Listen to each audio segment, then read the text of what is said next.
उनके घर को विजिट किए, क्या कहेंगे? थोड़ा कूलर बंद करो भैया। हाँ, मुझे लगता है किफायत अली भाई साहब के साथ जो हादसा हुआ है वो पूरी जो एक धार्मिक द्वेष भावना देश में फैली हुई है इसका परिपाक है। कोई भी ज्यादा झगड़ा नहीं था, उनका किसी के साथ झगड़ा नहीं था। वहाँ जहाँ ये हादसा हुआ वहाँ भी कुछ झगड़ा नहीं हुआ था, लेकिन जिन लोगों के दिमाग में एक धर्मांधता या धार्मिक द्वेष फैला होता है वो कोई भी चीज पे इस पे उतर आते हैं।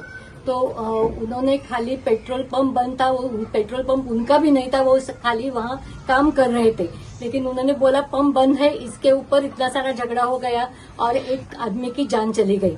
हम ये सबको बताना चाहते हैं कि इस देश को बचाना है तो ये जो धार्मिक द्वेष भावना फैल रही है उसको रुकाना ये पहली जरूरत है। हम उनके फैमिली के साथ पूरी वंचित बहुजन आघाड़ी स्ट्रांगली खड़ी है। उनके बेटी को मैंने आश्वासित किया है कि उनको जो कुछ आगे पढ़ाई करनी है, क्योंकि उसकी अब्बू की इच्छा थी कि वो बहुत आगे पढ़े, पोस्ट ग्रेजुएट बने, तो उनके साथ पार्टी पूरी खड़ी हुई है। और हमारी यहाँ के पुलिस को भी एक विनती है, यह दूसरी बार नांदेड़ में हुए हिंसा के लिए मुझे नांदेड़ आना पड़ा है, तो ये जो बार बार हिंसा की घटना घट रही है उसके बारे में ठोस कदम उठाना ये यहाँ के पुलिस की और सरकार की जिम्मेवारी है।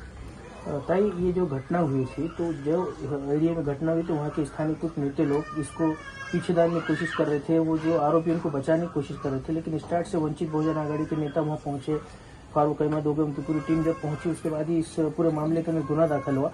तो इसको आप ये जो हालात बार बार हो रहे हैं और जो नेता लोग इसकी पुनः कर रहे हैं, इसके बारे में आप क्या कहेंगे? मुझे लगता है कि सरकार की मुख्य सम्मति है, सरकार उनके पीछे है, इसीलिए वंचित समूह के विविध जो समाज है उनके ऊपर हिंसा ज्यादा बढ़ रही है। सोमनाथ सूर्यवंशी की केस हुई और बहुत सारे केसेस मराठवाड़ा में, नांदेड़ में हो रहे हैं, जहां बार बार पुलिस कुछ एक्शन नहीं ले रही है और पुलिस गुनहगारों को ही बचाने की कोशिश करती है। तो इसके खिलाफ हम झगड़ते रहेंगे। लेकिन मेरा ये कहना है कि ये खाली एक मुस्लिम समाज के बारे में नहीं हो रहा, मुस्लिम समाज पे दलितों के बारे में हो रहा है, एनटी घुमंतु समाज के साथ हो रहा है। तो जब तक सब वंचित समाज एक जगह आते नहीं और इस हिंसा का विरोध नहीं करते तब तक ये रुकने वाला नहीं है। बीजेपी प्रशासित जो राज्य है तो तुरंत बुलडोजर के जरिए उनके घर गिरा रहे, धर्म विशेष के लोगों के या फिर जो अल्पसंख्यक समाज के, लेकिन देखने में ऐसा आता कि जब इधर से कुछ कार्रवाई होती है तो वैसी कुछ कार्रवाई नजर नहीं आती। तो इस पे क्या कहेंगे आप?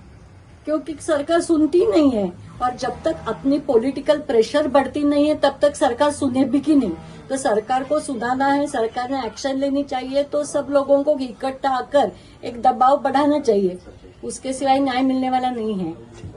ठीक, लड़की इधर देख के बोलो बेटा। हाँ बोलो, क्या मामला होता है? जी, मैं किफायत अली की लड़की हूँ और उनका बेगुनाही से कत्ल किया गया बहुत बुरी तरीके से। उनकी कोई गलती नहीं थी, वो अपना काम कर रहे थे, ना पेट्रोल पंप उनका था, ना कोई भी चीज़। अगर आप वीडियो में भी देख लेंगे तो ना उन्होंने अपने बचाव के लिए भी मार नहीं किया।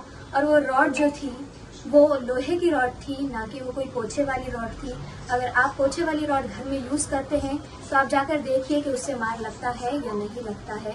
उससे बहुत ज़ोर से मार नहीं लगता है। वो रॉड जो थी वो आयरन रॉड थी, जिसे बहुत बुरी तरीके से मारा गया और एक आदमी को 3-4 लोगों ने पकड़ के मारा है बिना किसी गलती के। बिल्कुल एक माइनर सा झगड़ा था जिसमें एक आदमी की जान चली गई, जिसकी फैमिली बिल्कुल अकेली हो गई है उसके बिना। तो मुझे इस बात का जस्टिस चाहिए कि अगर कोई गलती के बिना जा रहा है तो आप वो बेगुनाहों को सजा दीजिए और जो गुनाहगार है उनको सजा दीजिए, आप बेगुनाहों को सजा मत दीजिए। बिल्कुल जातिवाद आप किस बात में कर रहे हैं मुझे समझ नहीं आ रहा है। मुझे जस्टिस चाहिए मेरे फादर को। आज वंचित बहुजन आघाड़ी के था, ये सब आपसे मिलना है, उनका मेरे साथ फुल सपोर्ट है, मेरे एजुकेशन के लिए भी वो सपोर्ट कर रहे हैं बहुत ज़्यादा। और मैं चाहूँगी कि वो आगे भी ऐसे सपोर्ट करते रहे, मुझे भी और कुछ ऐसे फैमिलीज को भी इसके साथ इस तरह के मामला पेश आ रहे हैं। ठीक है, शुक्रिया।